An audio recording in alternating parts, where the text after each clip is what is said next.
The sun rises over the fields. The air is heavy with heat and sorrow.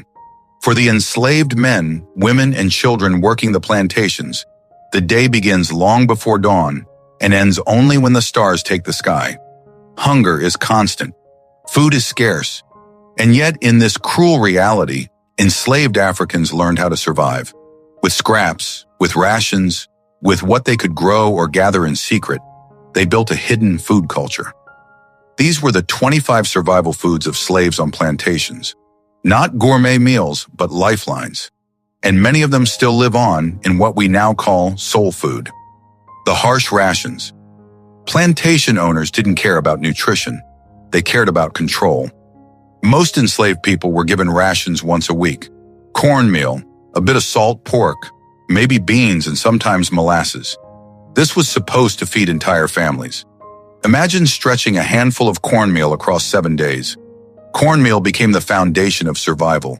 It turned into porridge in the morning, hoe cakes cooked over fire at night, and even ash cakes baked right in the coals when no pan was available. These simple corn dishes filled stomachs, even when they lacked flavor. Salt pork was another ration. Tough, greasy, and heavily salted, it wasn't a treat, it was survival. Boiled into stews, fried with beans, or cooked with greens, it gave just enough fat and protein to keep people working.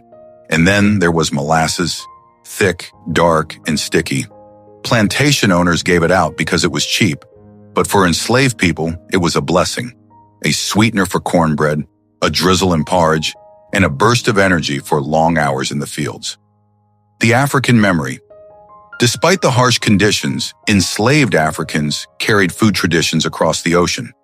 Okra, for example, traveled from Africa and became a powerful survival food in America.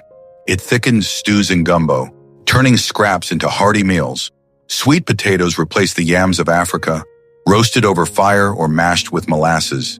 Peanuts, too, were part of African memory, boiled, roasted, or ground into a paste that gave strength. These foods were more than just survival. They were memory, a way of holding on to identity in a world designed to erase it. The pot of survival. In the slave quarters, the most important meal was often the one-pot stew. Into a single iron pot went everything: beans, rice, greens, a scrap of pork, maybe a wild herb or a fish caught at night. This pot fed entire families. It was simple, but it kept people alive. One famous dish born from this survival cooking was Hoppin' John, black-eyed peas, rice, and pork scraps. Cheap, filling, and flavorful, it became a dish of hope, eaten on New Year's Day for luck, a tradition that still lives in the South. Foraging and fishing. Survival didn't come only from rations. Many enslaved people secretly foraged, hunted, and fished. Along rivers and swamps, they caught catfish, shrimp, and oysters. In the woods, they hunted rabbits, possums, and raccoons. They gathered wild herbs, berries, nuts, and dandelion greens. These foods brought variety to diets that would have otherwise been unbearable. Watermelon, cheap and easy to grow, also became a survival fruit. It refreshed the body under burning sun, and its seeds were saved to grow again.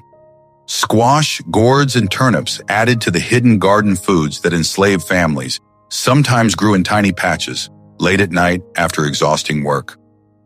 Children and survival. For children on plantations, survival foods were even more critical.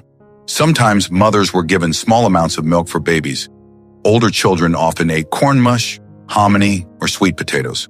Though simple, these foods kept them alive through harsh conditions. The hidden meaning of food.